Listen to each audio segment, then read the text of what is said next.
지금부터는 수급을 통해서 종목들의 옥석을 가려보겠습니다. 수급 수급 파이터! 파이터! 오늘도 송동현 대표님과 함께하겠습니다. 안녕하세요. 네, 안녕하십니까.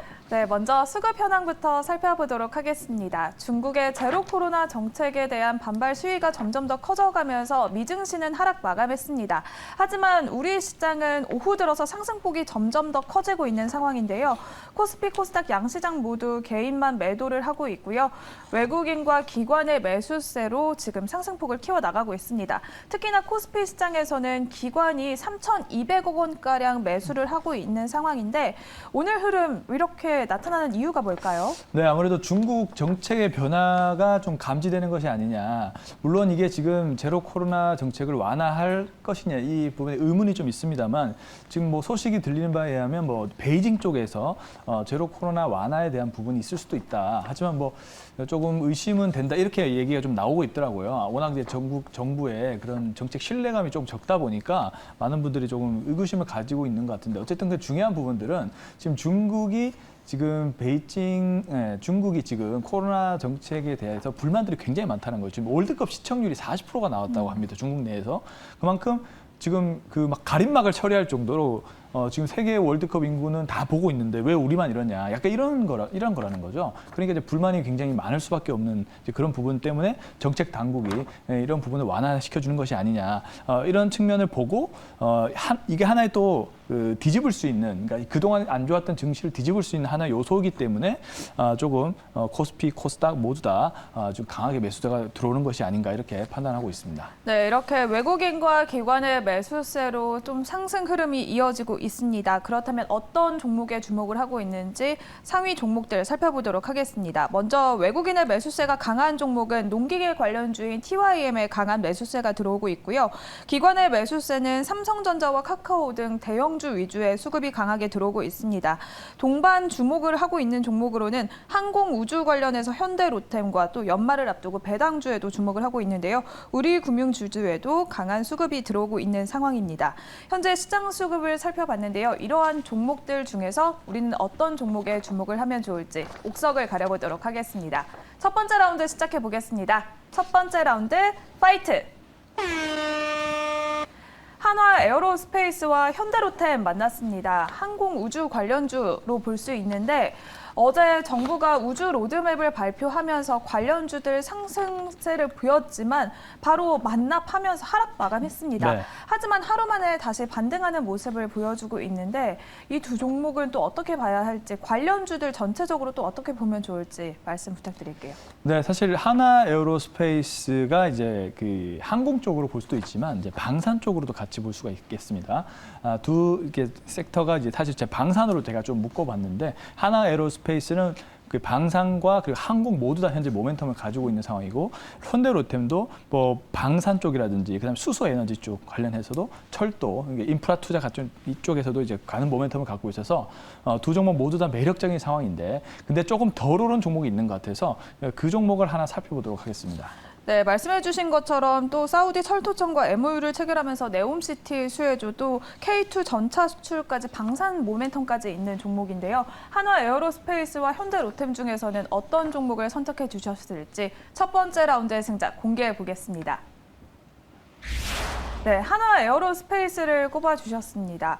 한화 에어로스페이스 또 포함해서 현대로템과 관련주들 오늘 강세를 보여주고 있는 상황인데 항공보다는 방산에 초점을 맞췄다라고 말씀을 해주셨잖아요. 이유가 뭘까요? 네.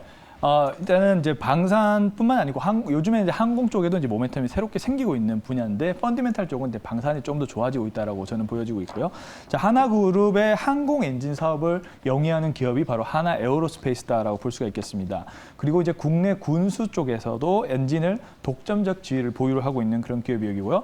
방산 쪽이 이제 잘 나가다 보니까 지배 구조를 개편하고 있으면서 밸류에이션 재평가를 받고 있는 상황이다라고 볼 수가 있겠습니다.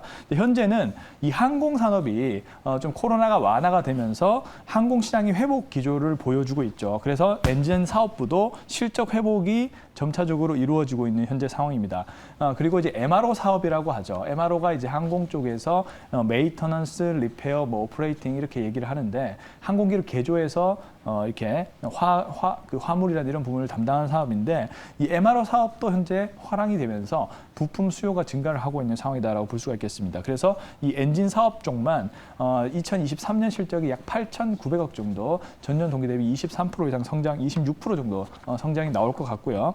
그리고 이제 방산 쪽에만 좀 보겠습니다. 방산 쪽에만 올해만 10조 원 정도 규모가 나올 정도로 해외 무기 수출 계약이 활발한 상황입니다. 특히 이제 우크라이나 근접에 있는 국가인 이제 폴란드죠. 폴란드에서 이제 K9에 대한 수출이 출하가 현재 진행이 되고 있는 상황이고, 거기에 이제 천무 같은 이런 무기까지도 계속적으로 계약이 나오고 있는 상황이라서 매해 거의 1조 원 정도 가량의 매출 증대 효과가 있다라고 합니다.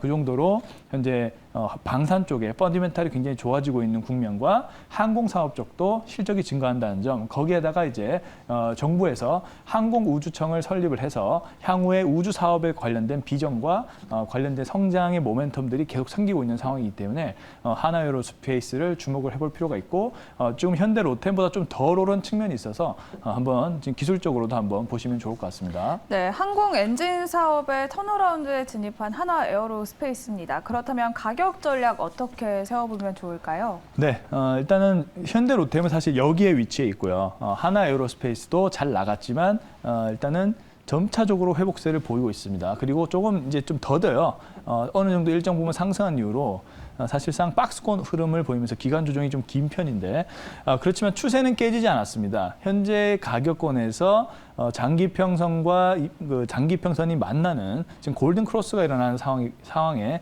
직면해 있는 상황이라서, 그리고 단기 종고점도 넘어서는 지금 거래 대금도 살짝 증가하죠. 그러니까 바닥 초기에 국면에 놓여 있는 그런 모습으로 판단되기 때문에 현재 시점에서 매수 의견 먼저 드려보겠고요. 1차 목표가 8만 원, 그리고 손절 가격 6만 7천 원 제시하도록 하겠습니다. 네, 이렇게 첫 번째 라운드의 승자는 한화에어로스페이스를 꼽아주셨습니다. 목표가는 8만 원, 손절가는 6만 7천 원 제시해 주셨습니다. 그러면 두 번째 라운드로 바로 넘어가 보도록 하겠습니다. 두 번째 라운드, 파이트! 제주은행과 의리금융지주 만났습니다. 연말을 앞두고 배당 관련해서 금융섹터에도 주목을 하고 있는 상황인데요. 일단 제주은행부터 이야기를 해보자면 오늘 20%가 넘는 급등세를 보여주고 있습니다. 그 이유가 궁금하기도 한데 네이버의 인수설이 다시 나오고 있는 것인지, 또 의리금융지주는 어떻게 보면 좋을지 두 종목 한번 설명해 주시죠. 네, 제주은행, 우리금융지주, 일단은 연말이 다가오면서 약간 배당에 대한 그런 이제 기대감, 금융주들이 대표적인 이제 배당주이기도 하고요. 근데 제주은행은 은행주 중에서도 조금 변동성이 큰 편에 속하는데 여러 가지 이제 인수설도 들리고 있고, 그리고 금리 인상에 대한 여러 가지, 또 왜냐하면 또 12월 되면 또 금리 인상을 할 예정이기 때문에 그런 몇 가지 이벤트들이 몰려 있는 상황이 금융주의 모습이기 때문에 오늘 또 제주은행이 또 기관도 많이 매수를 하기도 했고, 외국인 기관 모두 다. 우리금융지주도 마찬가지입니다. 일단은 그 속에서 저는 조금 더 안정적으로 대응할 수 있는 한 종목을 살펴보도록 하겠습니다. 네, 그렇다면 제주은행과 의리금융지주에서는 어떤 종목을 매력적으로 보고 계실지 두 번째 라운드의 승자 공개해 보겠습니다. 네, 우리금융지주를 꼽아주셨습니다. 우리금융지주가 또 호실적을 달성하기도 했고, 네. 연말에 배당까지 있어서 주주 친화 정책이 나오고 있잖아요. 네. 이유가 뭘까요? 선택해 주신. 네, 우선은 이게 기술적 위치를 이따가 보시겠지만 이제 굉장히 안정된 위치에 있고요. 그리고 이제 연말이 다가왔습니다. 이제 거의 12월이기 때문에 연말 배당주 매수 심리가 확대가 될 수밖에 없는 시기고요. 근데 그보다 좀 더 중요한 게 있는데 제가 뒤에서 말씀드리겠고요. 근데 이제 시가 배당률이 굉장히 높습니다. 7.5%에 해당하죠. 이 정도면은 뭐 사실 현재 금리보다 높다라고 볼 수가 있기 때문에 매력적이거든요. 사실 뭐 지금도 금리 수준이 높은데 왜 주식을 하냐 이런 심리도 있지만, 그래도 7.5 정도의 고배당이라면 또 해볼 만한 그런 수치죠. 그래서 이제 거기에다가 이제 시세 차익까지 기대할 수 있는 현재의 매수세이기 때문에 이런 두 가지 매력적인 부분들이 있다라고 볼 수가 있겠습니다. 고배당과 시세 차익. 그리고 이제 세 번째가 중요한데요. 바로 배당금 제도 개편을 이제 하려고 하죠. 현재 코리아 디스카운트에 대한 부분을 없애기 위해서 여러 가지 지금 제도적인 개혁을 펼치고 있는데, 그 중에 하나가 배당금을 미리 공지하고 이제 배당금을 미리 공지하고 이제 사람들이 살 수 있도록 만들어주는 겁니다. 사실은 주주들이 잘 몰라요, 배당을 얼마 주는지. 그래서 일단 사보고 나서 나중에 갑자기 이제 문을 닫으면서 배당이 얼마다 이렇게 보통 이렇게 나왔거든요. 근데 지금은 이제 배당금을 먼저 알려주고 이렇게 공지를 하고 하다 보면 사람들이 이게 매력적이네, 영향을 많이 주네 하면서 들어올 수 있겠죠, 매수세가. 이제 그런 부분이 바로 코리아 디스카운트를 해결할 수 있는 하나의 부분이다라고 볼 수가 있겠습니다. 그래서 이제 이 부분이 좀 중요해서 연말에 한번 배당주도 주목해보는 것도 좋겠다라는 관점으로 보시면 좋을 것 같습니다. 네, 우리 금융지주 고배당과 시세 차익도 배당금 개편 제도의 또 수혜주로 꼽아주셨는데요. 우리 금융지주의 목표가와 손절가는 어떻게 잡아볼까요? 네, 사실 뭐 제주은행은 20%대 상승이 나와주고 있어서 좀 잡기가 이제 힘들죠. 근데 우리금융지주는 뭐 이렇게 좀 안정된 상태죠. 딱 봐도 기술적으로도 정배열이 진행되고 있고요. 그리고 오늘 이제 딱 이격이 없는 단기 평선 자리에서 매수세가 들어오고 있습니다. 그래서 현재 자리권이 매력적인 자리라고 판단이 되고 있고요. 12,600원, 650원권에서 매수 의견 먼저 드려보겠습니다.